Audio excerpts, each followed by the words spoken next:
టీవీలలో కానీ ప్రసార మాధ్యమాల్లో కానీ పాల్మాకులు కస్తూర్బా గురుకుల పాఠశాలలో పిల్లల ఆవేదన ఏదైతే ఉందో చూసిన సందర్భంలో వాళ్ళ దగ్గరికి వచ్చి అసలు ఏంటి బాధ అని కనుక్కోవడం జరిగింది. ఇప్పుడే పేరెంట్స్ మాట్లాడుతూ ఒక మాట చెప్పున్నారు, హాస్టల్స్ బాగున్నాయి, పిల్లలకు బాగా చదువు చెప్తున్నారు, కేసీఆర్ గారి నాయకత్వంలోనే అప్పుడు మేమందరం ఆలోచించి ఇక్కడ వేస్తున్నాము, లాస్ట్ ఇయర్ వరకు లేని సమస్యలు ఇప్పుడు ఎందుకు ఉత్పన్నం అవుతున్నాయమ్మా అని అడుగుతున్నారు. ఇదే మేము కూడా అడగదలుచుకుంటాం. ఎందుకంటే ఈరోజు ఇక్కడ పిల్లలందరినీ అడుగుతూ ఉంటాయి, వాళ్ళు చెప్తున్న మాటలు వింటుంటే ఫుడ్ బాగాలేదని, అన్నంలో బియ్యం వస్తాయని, పప్పులో రాళ్ళు వస్తాయని, అడిగితే గట్టిగా అడిగితే కొట్టేస్తున్నారని, ఇవన్నీ వాళ్ళు చెప్తున్న సందర్భంలో అన్నిటికన్నా ముఖ్యంగా తల్లిదండ్రులను కూడా కామెంట్ చేస్తుండని మాట్లాడుతూ ఆ పిల్లలు ఏడుస్తుంటే నిజంగా చాలా బాధ అనిపించింది. ఒకటి ఏమర్థమవుతుందంటే ప్రభుత్వానికి గాలికి వదిలేస్తున్నారు, అసలు విద్యాశాఖను మొత్తం స్కూల్స్ని అన్నిటిని కూడా గాలికి వదిలేస్తున్నారు. ఎవరు ఏం అడిగినా కూడా పట్టించుకునే స్థితిలో ఈ ప్రభుత్వం లేదని స్పష్టంగా అర్థమవుతుంది. ముఖ్యమంత్రి గారు రేవంత్ రెడ్డి గారు మాట్లాడుతున్నప్పుడు ప్రతిసారి చెప్తుంటారు కేసీఆర్ గారు నిశాన చేర్పేస్తున్నారు, గురుకులము అనగానే కేసీఆర్ గారు నిశాన కనిపిస్తున్నట్టుంది. బట్ అన్నింటినీ ఏదో రకంగా ఇబ్బంది పెట్టాలి పిల్లల్ని అనే ఆలోచన చేస్తున్నట్టు స్పష్టంగా కనిపిస్తూ ఉంది.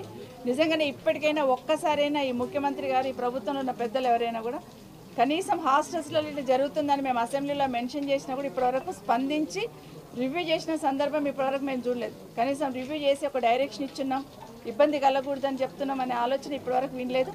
అసెంబ్లీలో మేము అడిగితే కూడా కనీసం సమాధానం లేదు. ఎందుకంటే అసెంబ్లీలో కూడా అడిగినాం, ఇట్లా జరుగుతుంది గురుకులాలలో హాస్టల్స్లో ఇట్లా జరుగుతూ ఉంది, దయచేసి స్పందించండి అని ప్రభుత్వాన్ని అడిగితే నిమ్మకు నీరెత్తినట్టున్నారు.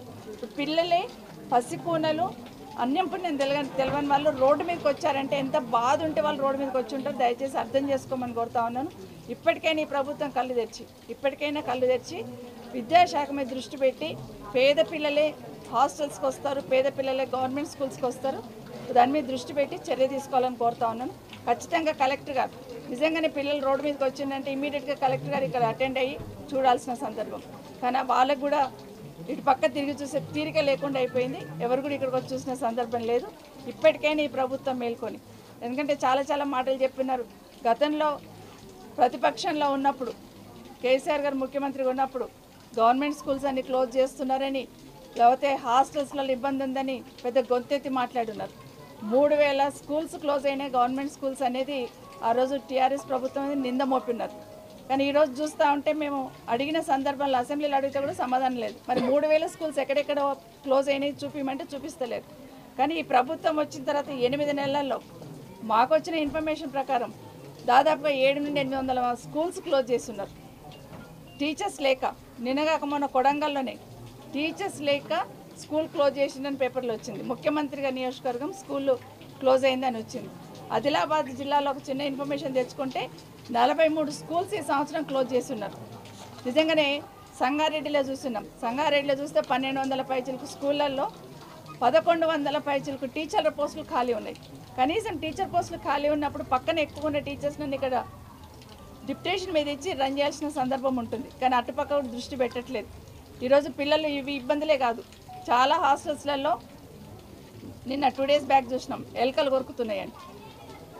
గతంలో చూస్తున్నాం రామాయంపేటలో ఎలుకలు కొరికిన సందర్భం చూస్తున్నాం, మాట్లాడున్నాం. ఈ ప్రభుత్వం నుండి స్పందన లేదు. నిన్నగాక మొన్న నల్గొండలో కూడా హాస్టల్లో ఎలుకలు కొరుకుతున్నాయనే స్పందన లేదు. ఈరోజు పాల్మాకుల పిల్లలు రోడ్డుపైకి వచ్చినారు. కనీసం పేద బిడ్డలు ఇక్కడ చదువుతూ ఉంటారు, వాళ్ళ విద్య పట్ల, వాళ్ళ భద్రత పట్ల, వాళ్ళ ఆరోగ్యం పట్ల ఇవన్నీ చూడాలనే ఆలోచన ఈ ప్రభుత్వానికి లేదు. ఇప్పటికైనా మేల్కొని ఈ ప్రభుత్వం చర్యలు తీసుకోవాలని డిమాండ్ చేస్తున్నాం.